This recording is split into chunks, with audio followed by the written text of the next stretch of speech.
Morning all and welcome back to the channel, and today we're having a look at Call of Duty's online multiplayer mode. Yeah. The matchmaking has been...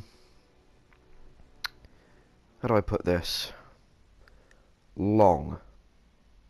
The game has only been out for a few days, and it's not uncommon for me to be sitting in a queue like this. This clip is 2 minutes long. Yeah. I think I have heard a few rumours that it's something to do with the servers, which would explain the problem, as it wouldn't make any sense for it to just be the lack of community. I mean, this is Call of Duty we're talking about.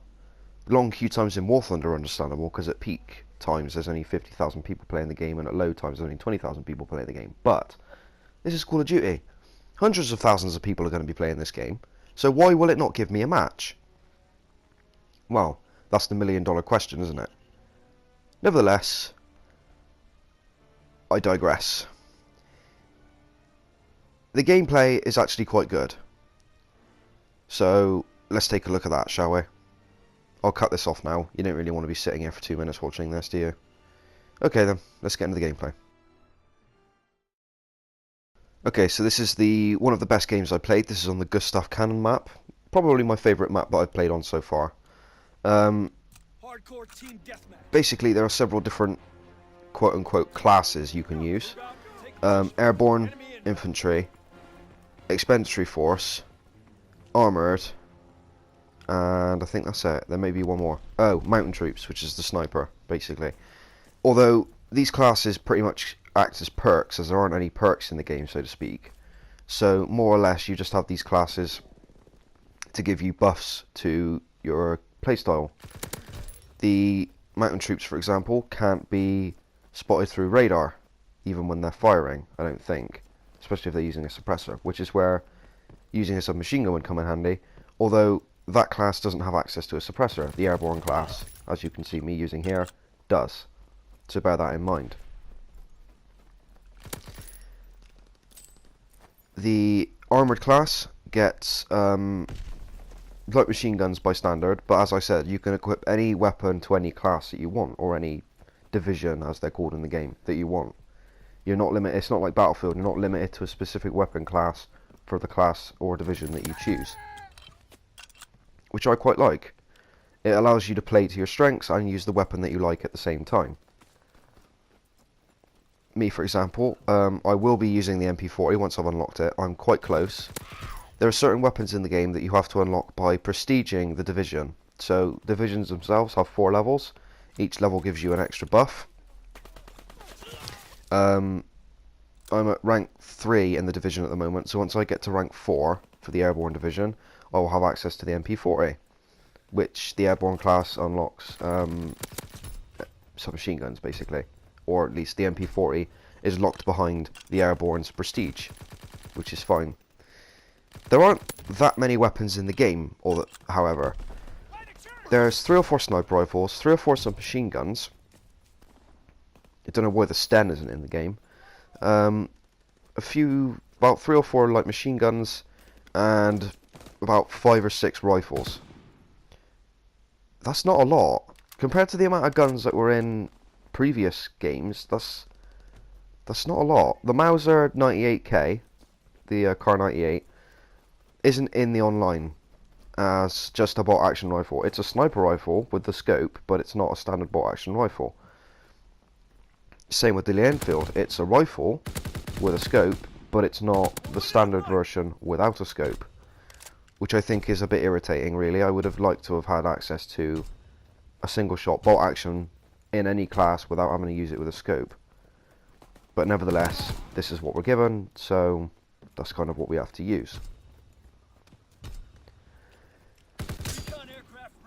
Don't ask me why I'm doing so well, because I generally am crap at Call of Duty games. The last Call of Duty game I genuinely put effort into was Black Ops 1. And I really loved Black Ops 1. It was like my last hurrah for the Call of Duty franchise. Excuse me. Before that, it was World at War, Modern Warfare 2. Modern Warfare 3 I didn't like too much. But it was my last hurrah, really, as far as I'm concerned.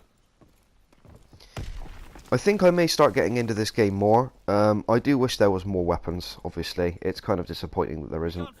I did play some of the War game mode. It's basically Call of Duty's attempt at ripping off Battlefield. Although, it didn't really work with me. It was too... It was reminiscent of Battlefield, but it wasn't on a big enough scale to feel impressive. It just felt kind of wedged in for the sake of wedging it in, you know? It didn't feel like it had a purpose, it's just there. So I think hardcore TDM is probably going to be my go-to. Assume, of course, that I can get a match, which is, at the moment, half the battle. That was terrible reaction times there, Red. Fair play. I will be putting up 2 more episodes for the Let's Play as well today for this game. I'm hoping to get a War Thunder game up as well. Well, a War Thunder video. But we'll see how that goes. I know those of you who are subscribed to me who like to watch my War Thunder content or my Dirt Rally content may not be as interested with this Call of Duty stuff as others. Which is perfectly acceptable. I'm trying to balance the 3 different games that I'm going to be covering from now on, this, War Thunder, and obviously Dirt Rally as well. I'm trying to balance the 3. So bear with me. It may take a day or 2 for me to get another War Thunder video up if I don't get it up today, but I promise there will be more War Thunder content coming this week. The sooner rather than the better, obviously. Well, the sooner the better. Kill streaks work in exactly the same way they used to. You don't have... In Infinite Warfare you had this thing where if you get so many kills you get an ability that charges up, which differed depending on which suit you were wearing. That isn't in this game. That's gone from the online mode. It's still in the Zombies mode, technically speaking, or a version of it is in the Zombies mode, but not in the online mode. I'm thankful for that. I wasn't a big fan of people running around with the bloody rapid fire SMGs and all that crap. Of course, in that game you also had wall running and jump packs and exosuits. That's gone now, thank God. The ratings for this game are already surpassing that of Infinite Warfare. So it shows Infinity Ward and the developers, or whoever else made this game. I think it was Infinity Ward. No, it was Sledgehammer, wasn't it? Yeah. Shows Sledgehammer and the developers. It shows the developers and the publisher. That's the word I was looking for. Thank you, brain. It shows them that there is still some merit in the old school form of shooter, or the old school Call of Duty form of shooters, anyway. Which I'm happy about. Enemy care package observed. Stop there, resupply. I don't know what Battlefield are going to do to counter this now. I mean, if you look at Battlefield 1 and this, if you compare them, Battlefield 1 has more content, more maps, more game modes, better graphics, better sound, and that game's a year older. So, I mean, I played Battlefield 1 at Gamescom in 2016 in Cologne, and I absolutely fell in love with it after only a 15-minute game session. I know I haven't uploaded footage of it in a long time. As a matter of fact, one of my Battlefield 1 videos for the Lebel rifle, which you can check out in one of the playlists on my channel if you want to, was the first video I ever did a post-commentary on, which was a big step for me.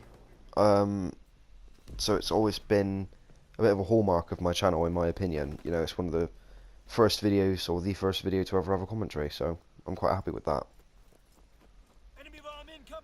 So, if you have any questions about this game, feel free to ask me down in the comments if you want to. I'm more than happy to answer what I can answer, obviously. If not, I'll look it up. I find it just as interesting to research these things as you do.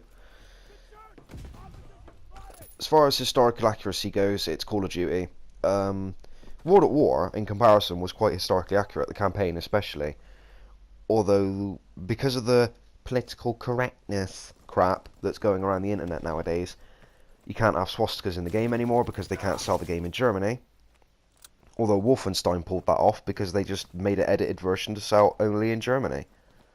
I mean, that was Bethesda, for Christ's sake. You'd think that Sledgehammer and what have you could do something similar, but I mean, I imagine they did something similar with World at War when that came out, but nevertheless, they couldn't be bothered this time, so instead, we've got swastika flags with the swastika removed and an iron cross in its place.